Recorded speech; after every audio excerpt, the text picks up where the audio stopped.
자, 지난번에 이어서 자가면역 질환 2 하겠습니다. 지난번에 했던 거 기억 잘 안 나시죠? 네, 조금 복습하고 해볼게요. 자, 보시면 자가면역 질환 여러 가지가 있는데, 자, 첫 번째 우리 봤던 거 뭐 있었어요? 소아당뇨. 소아당뇨는 자가면역 질환이 뭘 공격하는 거라 그랬죠? 인슐린 분비하는 췌장을 공격하는 거. 그래가지고 인슐린 아예 분비가 안 돼가지고 나타나는 질환을 가지고 소아당뇨, 일형당뇨 이렇게 이야기했었죠. 그래서 이제 일형당뇨는 근본적인 치료는 인슐린 주사밖에 없어요. 자, 그 다음 우리 봤던 게 뭐죠? 류마티스 관절염. 사실은 이제 류마티스 관절염은 작은 관절에 처음에 시작을 하는 거예요. 근데 이제 이게 결국 전신질환이 되기 때문에 나중에 어떻게 된다 그랬죠? 관절뿐 아니라 뭐 심장이라든지 폐라든지 뇌라든지 이런 걸 다 할 수 있어요. 근데 요즘은 그렇게 심각하게 가는 경우는 잘 없어요. 대부분 다 이제 그 진행을 막아주는 치료를 하기 때문에 그나마 괜찮은 거고요. 그래서 류마티스 관절염 보면 초기에는 그냥 염증만 있다가 나중에 연골 손상되고 나중에는 뼈까지 다 녹아버려요. 그러면서 모양이 이상하게 바뀌는 초기에 알기는 힘들겠네요. 초기의 증상은 아침에 일어났는데 관절이 뻣뻣해요. 근데 이거 하나만 가지고 진단하는 게 아니라 이거가 증상이 있고 나서 이게 좀 오래 가요. 보통 우리 아침 뻣뻣하더라도 이래 하면은 또 금방 좋아지잖아요. 2시간 시간이 지났는데도 안 풀려. 그리고 통증이 자꾸 심해져. 기간을 두고. 그러면 병원에 가서 이제 의사가 진단 기준이 있어요. 그 기준에 해가지고 이렇게 하고 그다음 검사를 하고 그래가지고 아 당신은 지금 류마티스가 좀 있네요. 뭐 1기, 2기 이렇게 진행되고 있으니까 이렇게 치료하자. 이렇게. 그래서 이제 류마티스와 퇴행성의 차이. 류마티스는 보통은 약간 젊은 나이. 퇴행성은 50대 이후가 많죠. 그리고 이제 퇴행성은 주로 많이 써서 나타나는 거죠. 류마티스는 자가면역 질환이에요. 그리고 이제 침범하는 그 관절이 류마티스는 작은 관절. 퇴행성 관절염은 주로 무릎 관절이라든지 척추 관절이라든지 좀 큰 관절들 이런 게 들어간 거고. 엑스레이 찍어보면은 류마티스는 관절 부위가 퉁퉁 부어 있죠. 관절이 연골이 막 파괴가 되고 뼈가 막 파괴가 돼요. 근데 퇴행성 관절염은 연골이 달아가 없어요. 그런 증상이 있고. 그래서 이제 치료는 좀 완전 다르죠. 퇴행성 관절염 치료는요. 소염 진통제를 우리가 왜 그 퇴행성 관절염이 있으면 통증이 심해서 우리 보통 진통제 쓰는데 대부분 어떻게 해요? 진통제 쓰면은 부작용이 많아서 잘 안 쓰잖아요. 근데 사실은 요즘에 이제 이야기는 뭐냐면 소염 진통제는 소염, 염증을 줄이는 것이죠. 그래서 초기 같으면은 사실 이거 써주는 것도 괜찮다. 왜냐하면 염증을 줄여줄 수 있기 때문에. 그래서 부작용을 조금 생각하면서 써주는 것도 괜찮다고 지금 이야기를 하는 의사들도 많아요. 근데 이제 부작용이 하도 많다 보니까 이것도 자기들끼리도 이렇게 많은 이제 논쟁이 되는 거죠. 결국은 퇴행성 관절염 심하면 어떻게 해야 되죠? 연골을 교체하는 것밖에 없어요. 근데 류마티스 관절염은 이제 1차적으로는 대부분 약물 치료를 해야 돼요. 간단하게 하고요. 그 다음에 셀약병 가는 거는 흡수 못하는 거잖아요. 그죠? 그래서 그 미래 글루텐이라는 어떤 이런 것 때문에 생기는 장질환인데 흡수장애. 주로 어린 애들이 많이 생기는데 초기에 진단만 되면은 크게 문제는 안 돼요. 근데 진단 못 해가지고 결국은 뭐예요? 이렇게 소장의 어떤 용모막이 그죠? 이게 다 파괴돼 버리는 거죠. 그럼 궁극적으로는 뭐가 된다? 흡수장애가 일어나가 애들 잘 안 커요. 안 크고 보면은 영양 실조.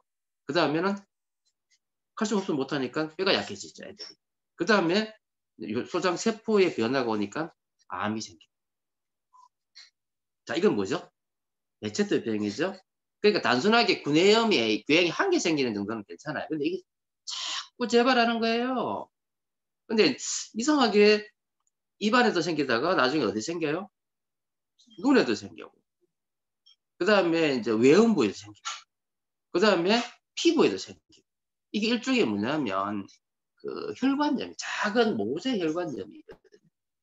그래서 눈에 이렇게 염증이 생기고. 그다음에 이렇게 피부에도 이런 증상이 나타나. 근데 이런 게 이제 여러 군데 멀티플로 나타나는 경우에 이걸 뭐라 그런다?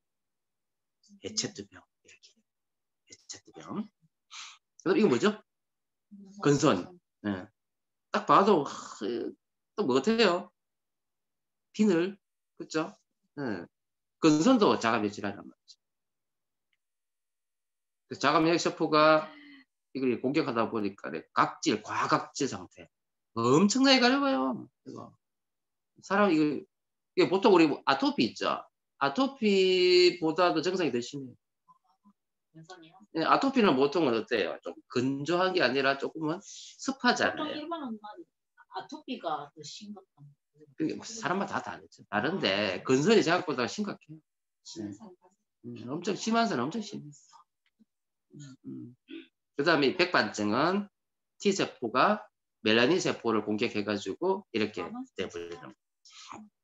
보기 싫잖아요. 그죠? 그 다음에 쇼그렌 증후군은 뭐예요? 이 면역세포가 눈물샘, 침샘 이걸 공격해가지고 눈물이 안 나. 침이 안 나. 예를 들어 건조증 얼마나 힘들겠어요. 자 그러면은 눈물이 안 난다. 그러면은 눈 뻑뻑뻑한 것도 뻑뻑한데 주정성이 뭘까요? 염증이 자꾸 생겨요. 아구 건조가 무서운 게 뭐냐면 염증이 자꾸 재발해요. 아구 건조가. 그 다음에 입안이 건조하면 어떻게 해요? 혀가 빡빡 말라요. 자꾸 갈라져요. 그럼 붓고 뭐 염증 생길 수밖에 없지. 그죠? 사실은 이 점액 눈물이나 침은요 면역물질. 그리고 사실 여성들도 질건조증 가능하겠죠. 그 다음에 이제 갑상선 쪽에는 저하증이 생기는 게 하시모토 갑상선염. 그 다음에 그 과잉증이 생기는 걸 가지고 뭐라 그레이브스병 이렇게 이야기하잖아요. 하시모토는 어떠냐면 목앞 쪽에 여기가 이렇게 둥둥 부어요. 그러면 저하증이 오니까 온몸이 막 붓는 거예요. 자꾸 깔아지고 어떨까? 피곤해지고 자꾸 잠이 와. 그리고는 여성들은 주로 생리 불순이 오는데 무월경 같은 거. 또 정신적으로 우울증 이런 식으로. 의외로 많아요. 하시모토. 의외로 많잖아요. 저기도 계시고 저기도 계시고 오늘 뭐 진준이든지 많으시나.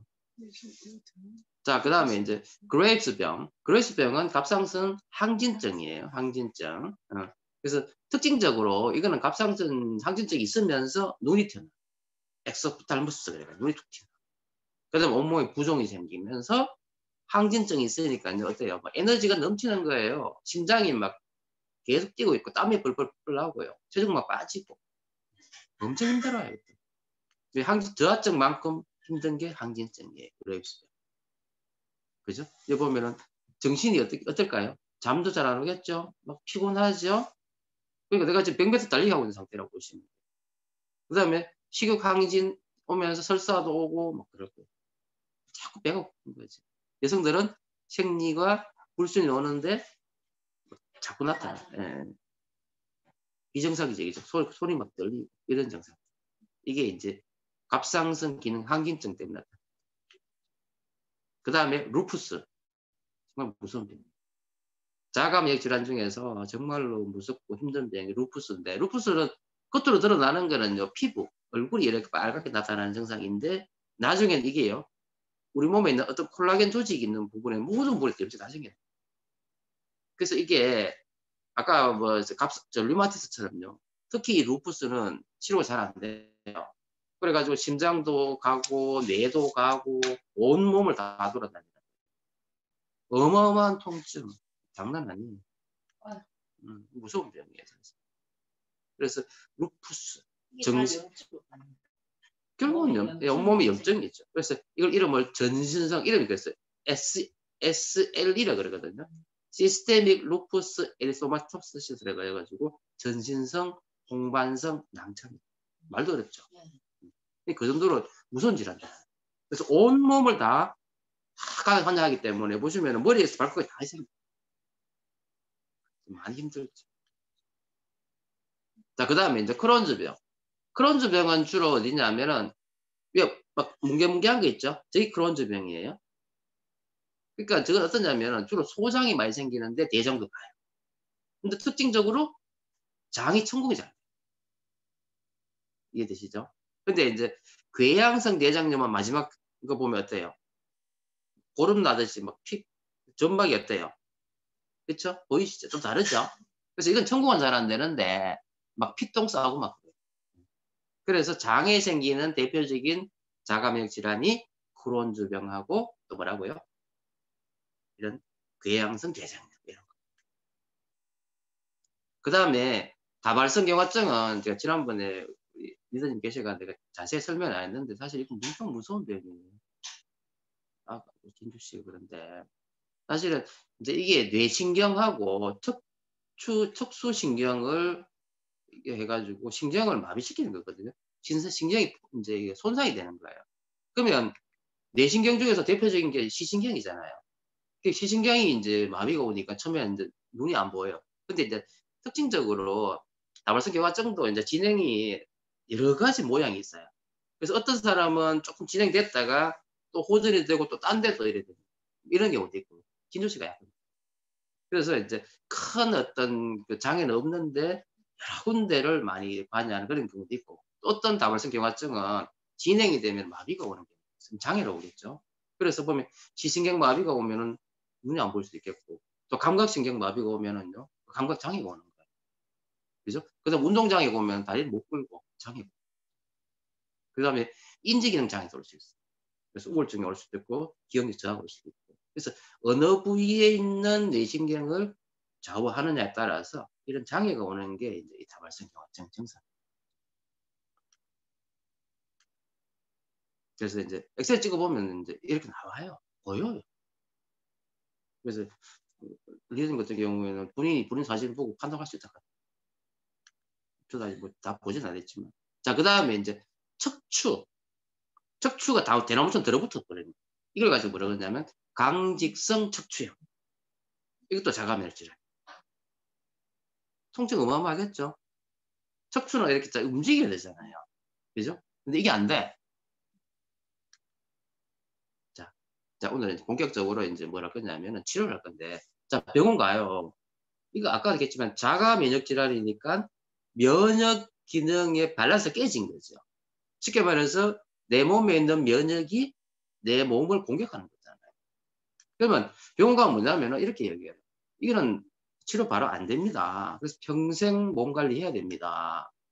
그래서 불치병이다. 여러분 난치병이라고 그러죠?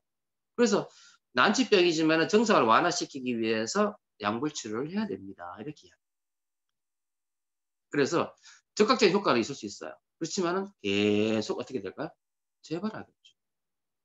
그래서 약을 쓰면은요, 부작용이 너무 심하고요. 결국은 이 근본적인 원인 치료는 또 안 돼요. 그래서 이제 병원에 가면 주로 뭘 처방하느냐? 뭐 쓸 것 같아요? 아까도 이야기했지만 자가면역 질환은 우리 몸에 생기는 뭐다? 염증이죠. 그래서 염증을 떨어뜨리는 약. 첫 번째가 뭐일까요? 소염 진통제죠. 항생제 쓰면 안 되지. 항생제는 균을 죽이는 게 항생제. 1번이 소염 진통제예요. 그러니까 소염 진통제 말대로 염증을 줄이는 약이잖아요. 자, 그 다음에 우리 몸에서 강력한 정말로 좋은 호르몬이 나와요. 그게 바로 뭐냐면 부신 피질 호르몬인데 이게 스테로이드예요. 그래서 내 몸에 있는 부신에서 나오는 스테로이드는요. 내 몸의 면역의 밸런스를 맞춰주고 염증을 줄여주고 정말 나를 건강하게 해주는 건데 이거를 밖에서 인위적으로 투여하는 스테로이드가 있는 거예요. 근데 이건 인위적인 스테로이드인데 쉽게 말해서 우리 몸에서 밸런스 맞추어서 나오는 스테로이드는 나를 건강하게 하는데요. 인공적인 스테로이드는 그게 안 되는 거지. 자, 그래서 보시면 자, 소염 진통제는 비스테로이드계 소염 진통제를 쓰는 거고요. 그 다음에 부신피질 호르몬제는 스테로이드를 쓰는데 문제는요. 효과가 뛰어난 만큼 부작용이 어마어마한 게 바로 이 스테로이드, 인공 스테로이드. 자, 그 다음 마지막 이것도 안 돼. 그럼 뭐 해야 돼요? 면역 억제제.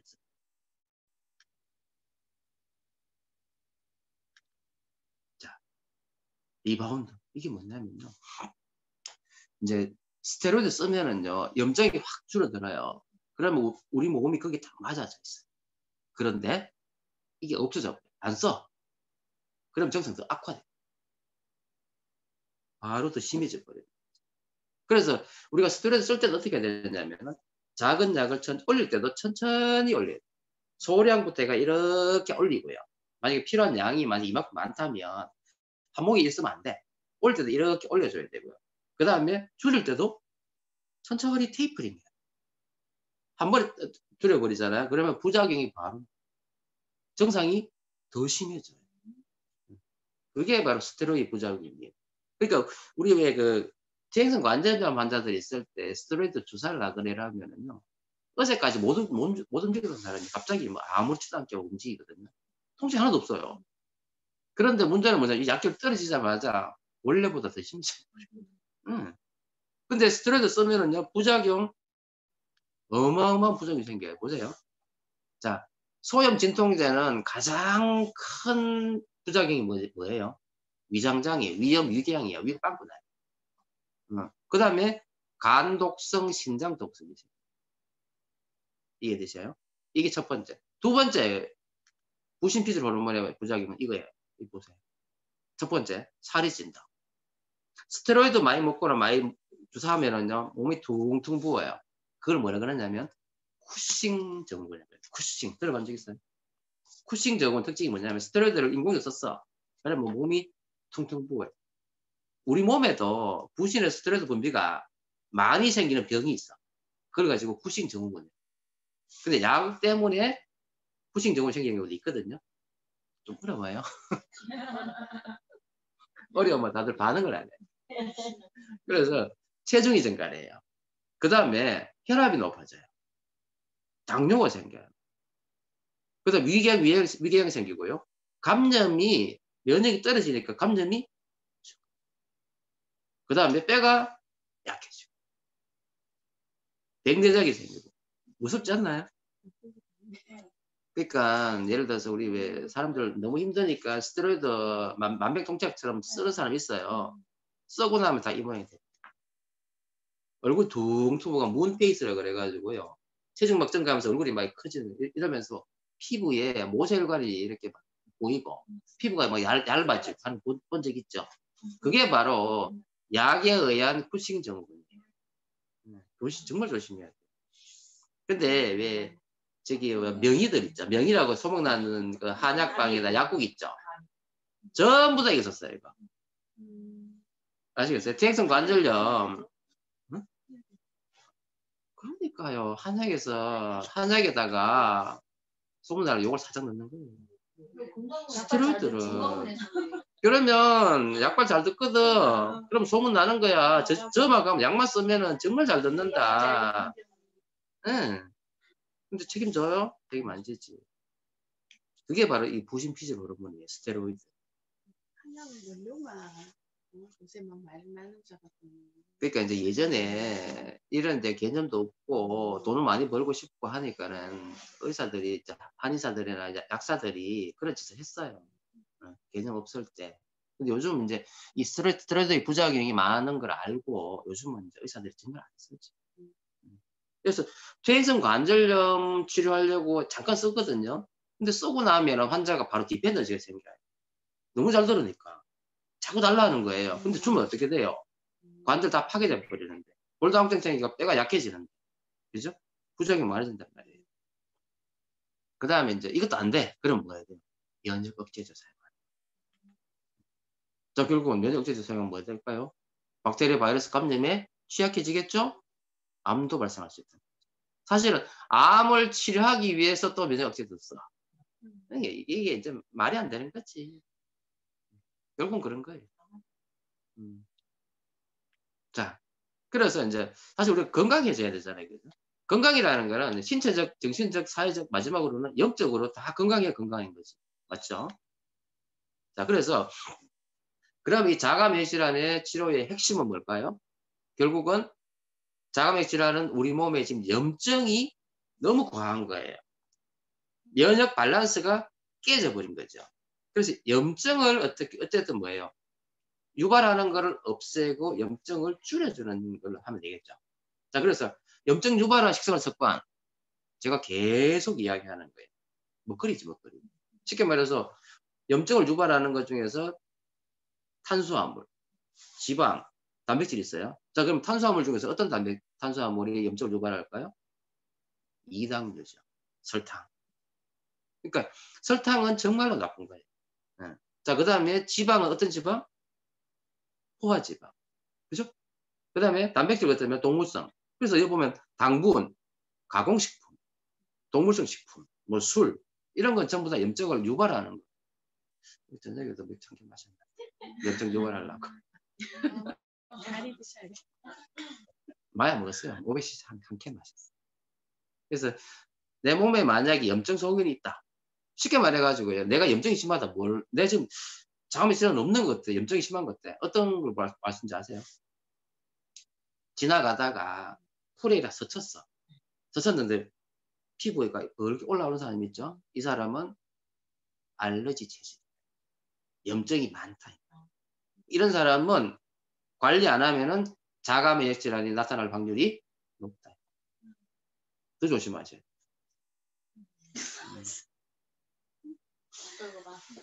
예를 들어서 그 모기한테 물렸어요.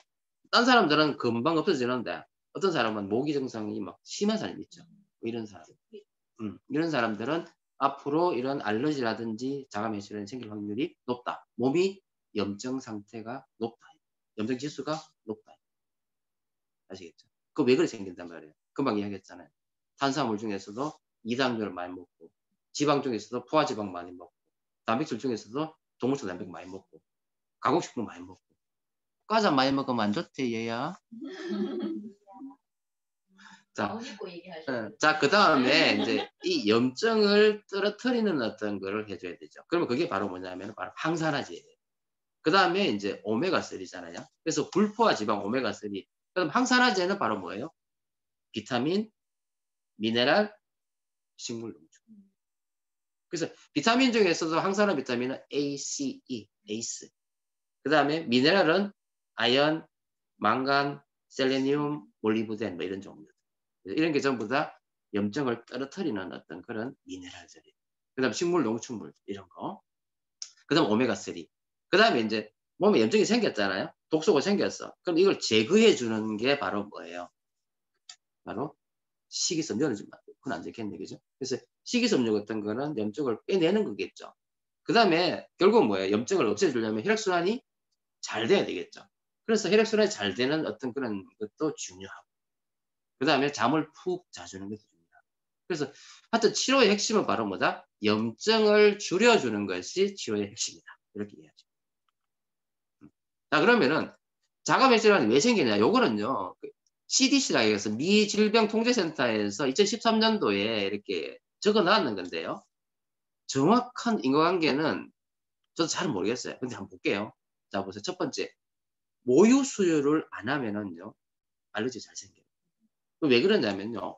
모유 수유를 하면요. 모유에는 엄마가 넘겨주는 면역 물질들이 많아요. 대표적인 게 뭐냐면 임뮤노글로빈은 A, IgA.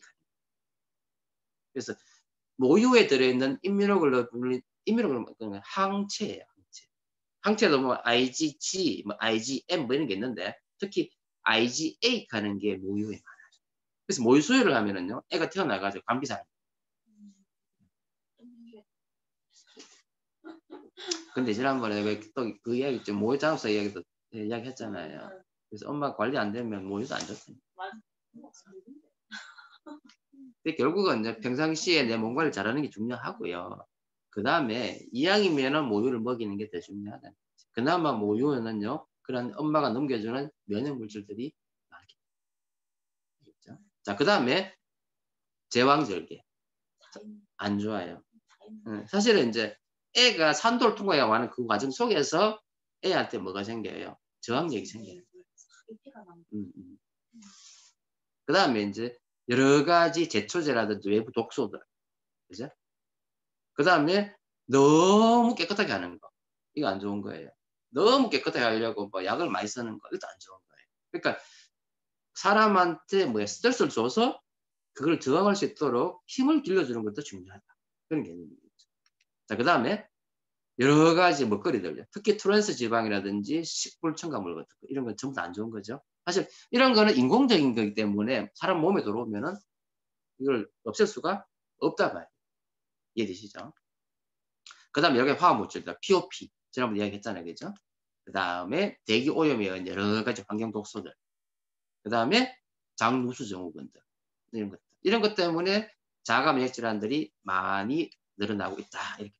자, 그 다음에 그 T세포 전에 설명했는 거 기억나세요? 임파구 중에 T임파구. B임파구는 항체를 만든다 그랬고요. T임파구는 이걸 도와주는 헬프 T셀도 있고, 그 다음에 바로 죽이는 사이토톡식 T셀도 있고, 조절해주는 T셀도 있고, 어쨌든 이 T셀은 매니저 역할을 하는 거예요. 그래서 T셀의 기능이 이상이 생기면 뭐가 생긴다? 자가 면역질환이 생긴다. 이렇게 이해하시면 되겠어요. 근데 이제 결국은 이 자가 면역질환에는요, 여기 보면은 어려운 말로 사이코뉴로 엔도크라인 이뮤놀로지 돼 있죠. 정신과 신경과 내분비하고 면역은 뭐 한다? 연결. 정신, 우리 보통 신경하고 뭐 정신하고 막 짬뽕을 쓰잖아요. 그죠? 신경 정신과. 근데 결국은 뭐냐면 뭐 같은 연결되어 있는 거예요. 그러니까 내가 정신적으로 뭔가 다운돼 있고 이러면 내 몸 면역은 틀어질 수밖에 없다는 거죠. 알고 있는 거잖아요. 그죠? 그래서 이제 조금 이시영 박사님이 이제 이런 연구를 많이 하셨거든요. 평생을. 그래서 이분이 무슨 이야기 많이 했어요? 세로토닌 이야기 많이 했죠. 우리 몸의 세로토닌 분비가 잘 된다. 그러면 내 마음이 편안해지면 면역이 어떻게 된다? 면역력이 높아진다. 이런 개념이에요. 자, 그래서 이제 건강할 확률을 높이는 세 가지 방법은요. 첫 번째, 외부 독소인 유해한 환경에서 이 환경 독소를 제거해주는 방법. 맞죠? 자, 두 번째는요. 심리적 스트레스에 대해 가지고 내가 긍정적인 사고하는 거. 긍정적인 사고하는 거 어때요? 잘 돼요? 잘 안 돼요? 제가 요즘 헤빗이라는 그 습관이라는 책을 읽고 있거든요. 그 책의 주제는 뭐냐면요. 습관은 의지력이 아니에요. 우리 보통 그렇게 얘기하잖아요. 내가 어떤 일을 계속 유지를 못하면은 의지력이 약하다. 그죠? 근데 사실은 성공이라는 거, 아니 긍정적인 생각하는 이런 것도요. 습관적인 거예요. 근데 습관은 의지력에 의해서 되는 것이 아니라 이제 앞으로 더 공부해야 돼요. 지금 고까지밖에 안 읽었어요. 의지력에 의해서 되는 게 아니다라는 걸 내가 확실히 알았어요. 공부 더 해가지고 이야기 드릴게요. 진주리 빨리 어디서 뭐 끄끄끄거리노. 안 웃는데. 그러니까 의지력에 의해서 되는 게 아니에요. 아시겠죠? 그래서 내가 이거 깜짝 놀랐다. 우리 보통 그렇게 얘기하잖아요. 의지에 의해 가지고 모든 게, 그러니까 성공하지 못하고 유지 못하는 사람의 특징은 뭐가 약하다. 의지가 약하다고 이야기하죠. 의지만 가지고 되는 문제가 아니래요. 우리가 매일매일 내가 하는 우리가 습관적인 행동을 한번 생각해 보세요. 그게 의지가 필요하던가요? 습관이잖아요. 네. 그렇죠. 그러니까 그게 보면 무의식 속에서 내가 그래서 반복적으로 하는 행동들이에요. 근데 성공한 사람은 뭐냐면요. 그 무의식의 그런 반복적인 행동이 성공을 가는 방향으로. 긍정이 하는 것도 긍정적인 것도 습관적으로 하는. 그런 사람 성공한다고 이야기해요. 아직까지 제가 책에 10분밖에 안 읽었기 때문에 다 몰라요. 자, 예, 그렇죠. 자, 그 다음에 잘못된 식생활 습관이에요. 잘못 식생활 습관이냐고. 어서 오세요. 네. 자, 그래서 이제 첫 번째 이제 외부 독소, 환경 독소 이야기를 했잖아요, 그죠? 호메시스 제가 이야기했던데 잔류성 유기 오염 물질이가 POP라 그러거든요. 사실은 이 잔류성 유기 오염 물질은요, 환경 독소를 우리가 매일 먹고 있는 거예요. 심각할 정도로요. 주로 어디서 많이 쓰죠? 먹거리, 환경적인 부분. 매일매일 쓰는 거 있잖아요. 우리 부엌에 쓰는 여러 가지 먹거리에서 전부 다 이 환경 독소가 우리한테 노출돼 있어요. 자, 그러면 이 환경 독소를 줄여주는 거. 제가 계속 강의했잖아요. 그죠? 한 번 더 생각해 보세요. 어떻게 하면 된다? 어떻게 하면 된다? 외제품 쓰면 된다.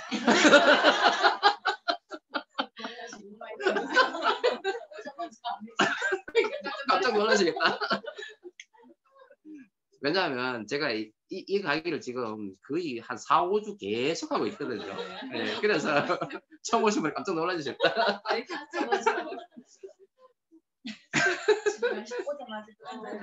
오자마자 가신다 이제. 이거 암이 안 돼 이러면서. 그래서 사실은 이게 뭐예요, 우리? 세탁기죠. 세탁기죠, 그죠? 요거는 뭐냐면 아메이 세제 사용 세탁기. 이거는요. 타사 세탁. 왜 그럴까요? 그러니까 세제 찌꺼기가 결국 뭐란 말이에요? 환경 독소라고요. 뭔 이야기냐? 우리가 매일 쓰고 있는 그 때 비우려고 사용했던 그 세제가 POP란 말이에요. 아시겠어요? 그 생각 안 해보셨잖아. 네, 그게 POP예요, 결국은. 그래서 좋은 세제, 천연, 그죠? 그런 세제를 사용해야 된다. 물에 잘 녹는 세제 사용해야 된다. 아메 세제 특징 8가지 이야기해 보세요. 아메 SA8 세제 8가지 특징. 형부 섬재 비단경탄. 아직 못 외우겠어요. 형부 섬재 비단경탄. 형광정백제가 있는데, 있긴 있는데 건조시키기만 하도 없다. 중요한 그거예요. 정백제 없으면은 이 옷감 깨끗할 수가 없어요. 기본적으로 들어가야 돼. 그런데 말리고 세탁하고 말리고 나서 마지막 순간에 입을 때는 있으면 된다 안 된다. 부식 방지제. 그죠? 무슨 말인지 알겠죠? 이런 거 부식 방지제가 있어서 방지제 안 되면 안 되죠. 형부, 그다음 섬유유연제. 섬유유연제가 좋은 거예요, 나쁜 거예요? 최고 나쁜 거예요. 섬유유연제는요, 양이온성 계면활성제 중에서 이온성 계면활성제예요. 우리 피부에 정말 나쁘게 하는 거예요. 그래서 가능하면 적게 써야 돼요. 최소 양만 써야 되는 게 섬유유연제. 근데 우리 TV에 보면은 막 들어붙잖아. 향기를 쓰는 거. 절대 쓰면 안 됩니다. 형부, 섬, 그 다음에 제오염 방지. 때가 빠지고 나면은 그 다음 다시 안 붙어. 빠진 때가 다시 옷가루 안 들어가요. 다른 세제는 금방 안 빨아버리면 안 빨아면 안 되고, 다른 세제는 때가 빠졌잖아요. 빠졌는 걸 내가 세탁 안 하면 다시 들어가 버리죠. 들어가는 때는 다시 안 나와요. 아시겠어요? 아메는 한번 빠지잖아요. 그 밖에 있는 묻어있는 때가 다시 옷감으로 안 들어간다고요. 그래서 그 세수대에 비누 빨래 비누를 하다 보면 옆에 그렇죠. 그게 없어요. 그것도 없어. 때가 녹아요. 그러니까 예를 들어 가지고 큰 차 한 대 세차하는데 물 1리터.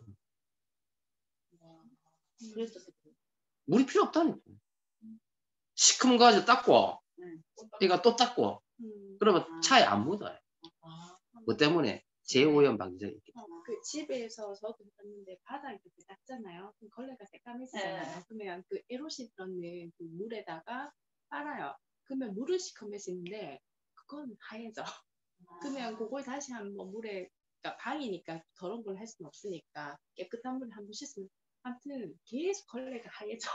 그걸로 또 닦고. 그러니까 더러운 물에 또 씻고. 이런 여러 가지가 들어가 있는 게 아메 세제고, 아메 세제는요.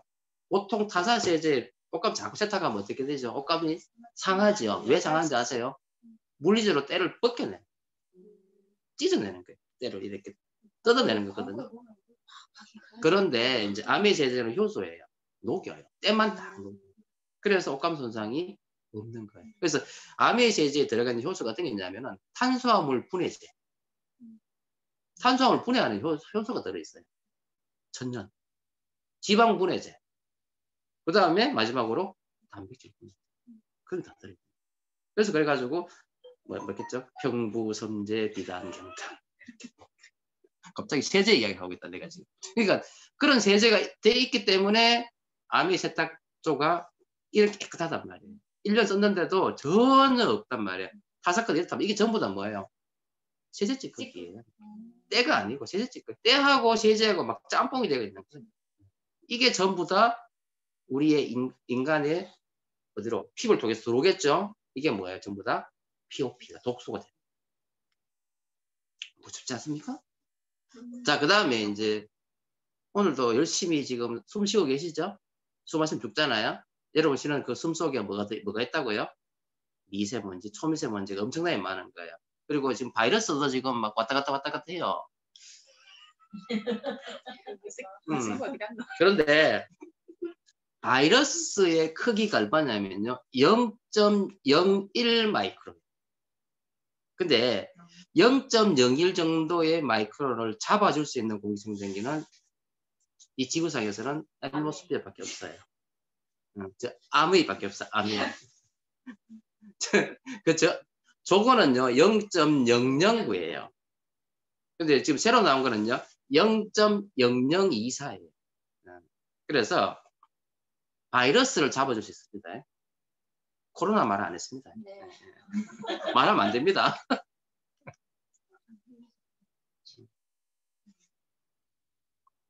그래서 우리가 이제 바이러스라든지 이런 환경 독소도 사실은 우리 몸을 염증화 시킬 수 있는 거라는 거죠. 이제 이게 밝혀지는 거예요.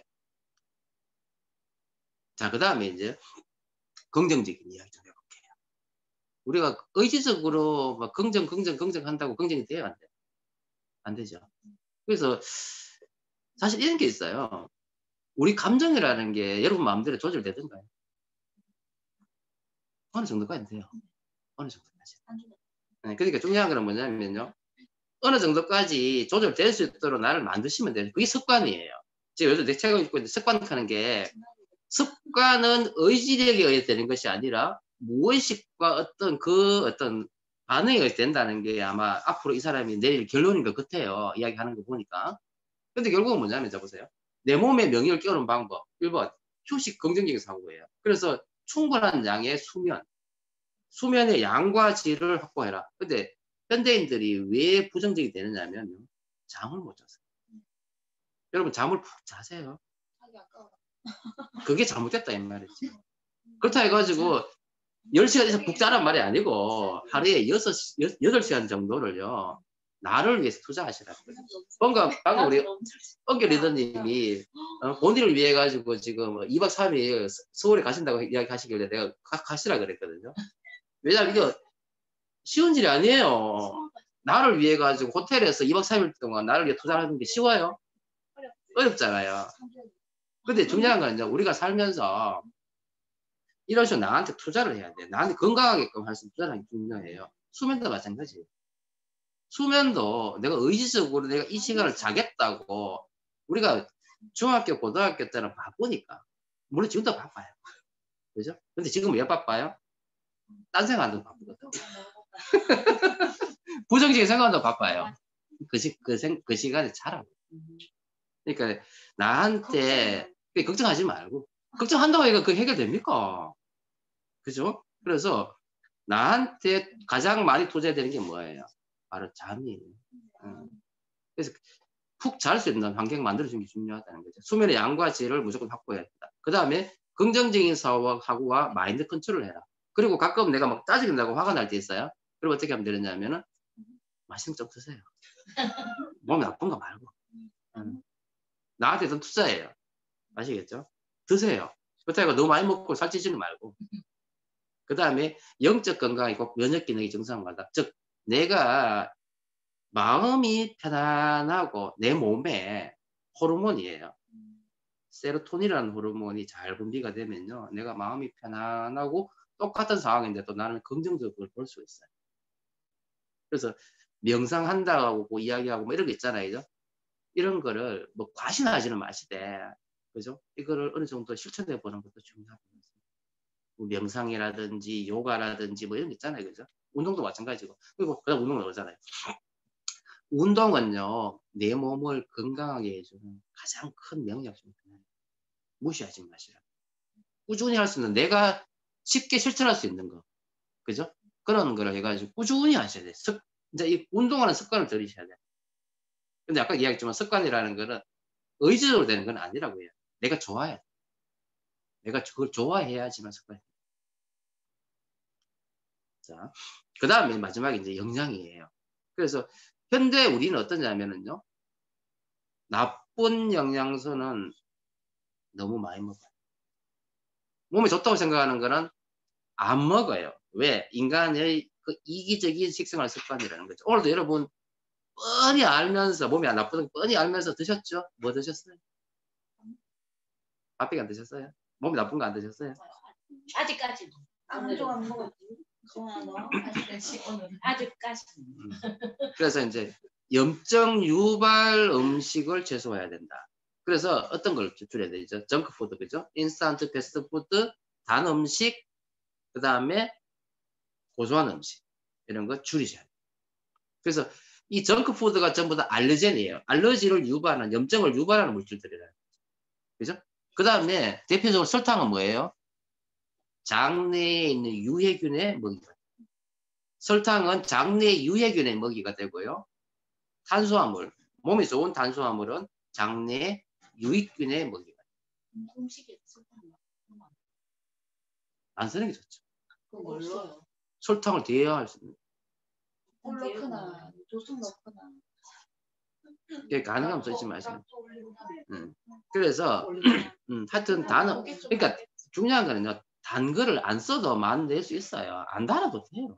근데 우리가 의지적으로 어떤 집에 가보면은 왜 단맛이 있을 것 같아요. 설탕을 넣지 단맛을 강하게 하는 게 단맛 때문에 강해지는 거 아니에요? 그걸 알고 있는데 약간 짠맛이 좀 더 들어가도 단맛이 더 강해지는 거예요.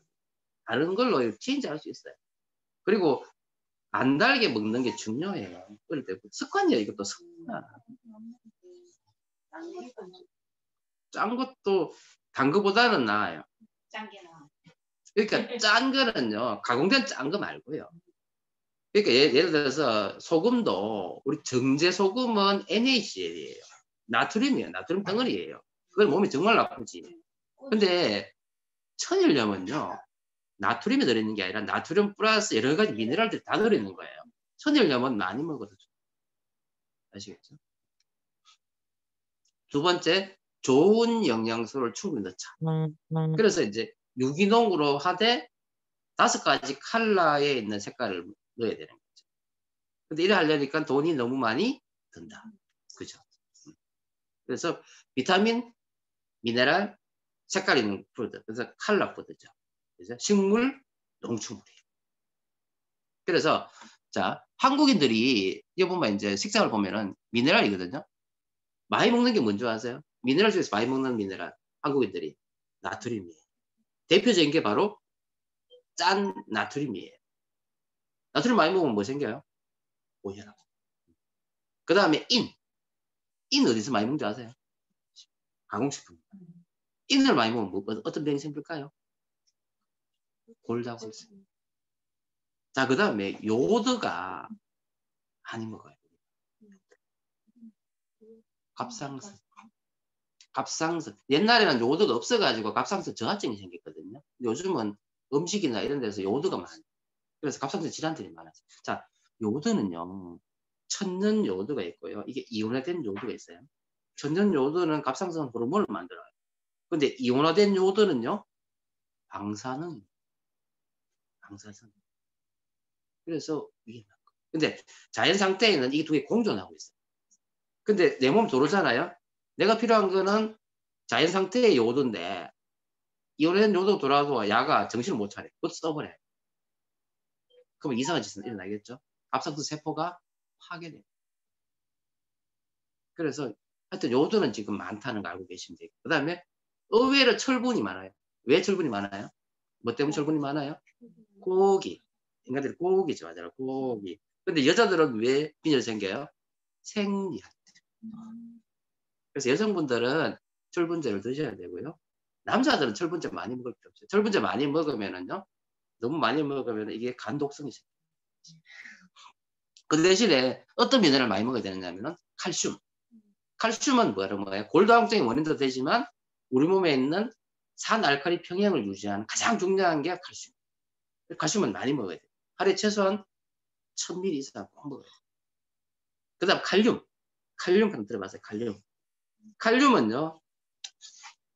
바로 뭘 만드는 거냐면요. 여기 보면 칼륨 가는 거는 우리 몸에 여러 가지 미네랄 중에서 혈압도 떨어뜨리고 몸이 좋은 미네랄, 칼륨. 안 들어보셨죠? 그 다음 셀레니움. 우리나라는 셀레니움 부족 국가예요. 셀레니움의 대표적인 뭐예요? 항산화 미네랄. 그래서 셀레니움을 많이 먹어요. 아시겠죠? 이런 식으로 지금 우리 먹거리에 보면은 미네랄도 이렇게 밸런스가 많이 끼어져 있다. 자, 그 다음. 그래서 이제 우리 뉴트라이트 보면 이 모든 게 다 들어있는 게 바로 뭐다? 비타민, 미네랄, 그 다음 식물 농축물이잖아요. 그죠? 그래서 이 식물 농축물은 이렇게 먹어야 되거든요. 근데 근래에 여러분 드시는 색깔의 음식 뭐 있었어요? 일주일 내에 나는 색깔의 음식 뭘 먹었다? 파프리카 드셨어요? 오, 또 그나마 요즘 먹는 게 파프리카 정도. 가을 되니까 요즘 호박 좀 드시고. 귤, 감. 주로 색깔이 보니까 약간 노란색이 많네. 주로 우리나라 사람들이 먹는 거는 흰색. 그죠? 흰색은 뭐 있습니까? 무, 배추, 뭐 마늘, 양파. 흰색은 꽤 많이 먹어요. 그 다음에 녹색이잖아요. 녹색, 뭐 시금치 이런 거 녹색. 부추 이런 거 좀 먹는 편이고. 주로 흰색, 녹색은 좀 먹는 편인데 중요한 거는 빨간색이나 오렌지나 특히 자주색 거의 안 먹잖아요. 그죠? 싫어해요. 근데 중요한 거는요. 이 색깔들이 식물, 농축물이라는 개념으로 해요. 이게 원래 식품 고유 스스로 자기를 방어하기 위해서 분비해내는 물질이거든. 근데 이게 사람 안에 들어오면은요. 이게 바로 항산화 물질이에요. 그래서 지금 비타민, 미네랄보다가 더 중요한 기능을 할 것이 바로 이런 색깔의 음식. 근데 문제는 뭐예요? 우리가 이런 색깔의 음식을 먹고 싶어도 농약이 범벅이 되어 있는 거예요. 그게 문제예요. 그래서 정 먹고 싶으면 어떻게 해야 되죠? 저는 아미한 사람이니까 아미 디스랍스로시스 먹으면 돼요. 그러면 지용성 비타민이 다 제거되기 때문에 괜찮아요. 아니면 더블스 드시면 돼요. 아시겠죠? 자, 그 다음에 이제 이거는 뭐냐면 이 자료를 만든 사람이 이 자료는 제가 만든 게 아니에요. 저희 팀의 모 리더님이 만든 건 이분이 본인이 건선이 있어요. 그러니까 건선이 있는데 지금 엄청 좋아졌거든요. 그러니까 본인이 썼는 걸 가만히 생각해 보면 되는데 사실은 이 건선 치료만 도움 되는 게 아니라 자가 면역 질환 플러스 여러 가지 알러지에 다 도움되는 거라고 보시면 돼요. 그래서 조금 정리 한번 해볼게요. 자, 첫 번째 유산균이에요. 식이섬유. 유산균 식이섬유는 어디에 도움될까요? 장, 독소 제거. 장은 또 무슨 기관? 면역기관이에요. 우리 몸에서 가장 강력한 면역기관은 장이에요. 면역세포는 70%가 장에서 나와요. 그래서 유산균 식이섬유가 그런 의미고, 그 다음 비타민 D, 비타민 D는 면역 비타민이죠. 그 다음 가마류산 적어놨는데, 자, 보시면 프로바이오틱스는 유산균, 유익균 보충해 주는 거예요. 식이섬유는 유해균 배출해 주는 거죠. POP 배출해 주는 거예요. 비타민 D는 바로 뭐예요? 햇빛 비타민 아시죠? 그래서 면역 비타민. 비타민 D는 뭐예요? 결국은 우리 몸에서 면역을 높여주는, 그 다음에 비타민 D를 많이 먹으면 뭘 흡수를 촉진시켜줘요? 칼슘, 골다공증에도 도움되는 거. 그죠? 그리고 비타민 D는 지금 엄청난 연구가 많이 되고 있는데 가장 강력한 면역 비타민 중 하나다. 지금 밝혀져 있는 거예요. 자, 그 다음에 감말리노산도 지금 면역에 대한 이야기 좀 많이 되고 있는 거고요. 비타민 A는 바로 뭐예요? 피부죠, 그죠? 피부. 그래서 피부와 점막에 도움되는 대표적인 1차 방어선이 비타민 A가 만들어내는 거예요. 비타민 A. 자, 그 다음에 오메가3는요, 항염증 효과 있는 거 아시죠? 혈액순환 좋게 해주는 거. 그 다음 비타민 E, 비타민 셀레니움, 비타민 C 돼 있는데, 자, 비타민 오메가3는 염증을 떨어뜨리고 혈액순환을 좋게 해주는 거. 그 다음에 비타민 E, 토코페롤, 셀레니움, 전부 다 항산화제예요. 비타민 C도 항산화 비타민이잖아요. 그 다음에 식물 농축물은 아까 했지만 이 모든 게 다 도움되는 거예요. 그 다음 물은 왜 중요할까요? 물. 뭐 때문에? 미네랄 때문에. 아시죠? 제가 엄청나게 이야기 많이 했어요. 물에는 70여 가지 미네랄이 다 들어있어요. 자, 그래서 이제 마지막인데, 사실은 이제 식물 영양소뿐 아니라 다른 여러 가지 항산화 미네랄, 항산화 비타민 미네랄 아니면 식물 영양소 역할이 뭔냐면요. 우리가 건강을 유지하는 것을 가지고 항상성이라고. 그래서 표 보면은 밑에 호메오스테시스 딱 있죠. 요거는 요 레벨에 있으면 우리 몸은 건강해요. 그래서 우리 몸에서 이런 항산화 비타민이나 미네랄 같은 이런 게 나옴으로 해가지고 내 몸이 병으로 안 가게끔 물이 안 와게끔 만드는 것을 가지고 호메오스테시스. 요 레벨에서 우리 건강해요. 근데 가끔씩 우리 왜 남자들 같은 경우 갑자기 술을 너무 많이 먹어. 아니면 뭐 여자분들도 뭐 약간 뭐 감정적으로 오버를 내가지고 좀 안 좋아졌어. 그러면 어떻게 돼요? 빨리 내 몸에 있는 면역 체계가 이거를 정상 돌리려고 막 노력을 해요.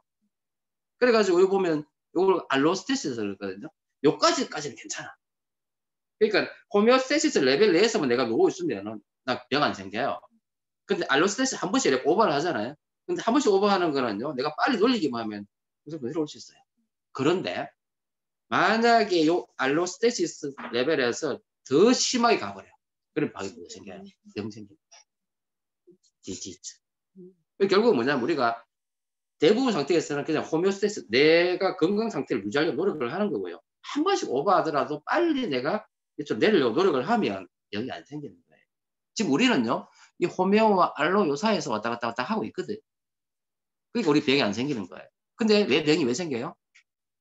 요거를 내가 놓치는 순간. 갑자기 병은 나타나고 병 생겼거든. 그래서 조심하셔야 된다는 거죠. 그죠? 그리고 우리가 지금 여러 가지 환경 독소라든지 아니면 우리 먹거리 때문에 우리가 끊임없이 지금 도전받고 있는 거예요. 이 조금만 더 노력 안 하면은 이 병이 생긴다라고 지금 이미 이야기하고 있는 거잖아요. 그죠? 그래서 우리가 항상 살아가면서 염증을 떨어뜨려 줄 수 있도록 그렇게 먹거리라든지 환경적인 부분을 관리하는 것이 중요하겠죠. 건강은 뭐예요? 확률입니다. 확률. 확률이에요. 그래서 왜 이런 사람 있잖아요. 어릴 때 병이 생겼어요. 몸이 안 좋은 걸 알아.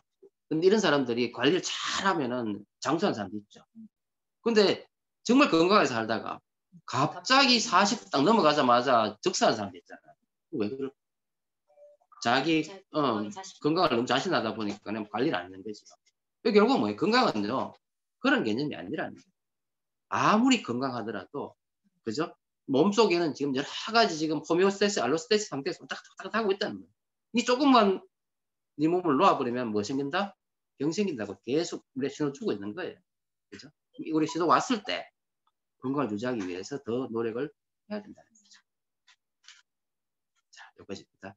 자, 수고하셨습니다.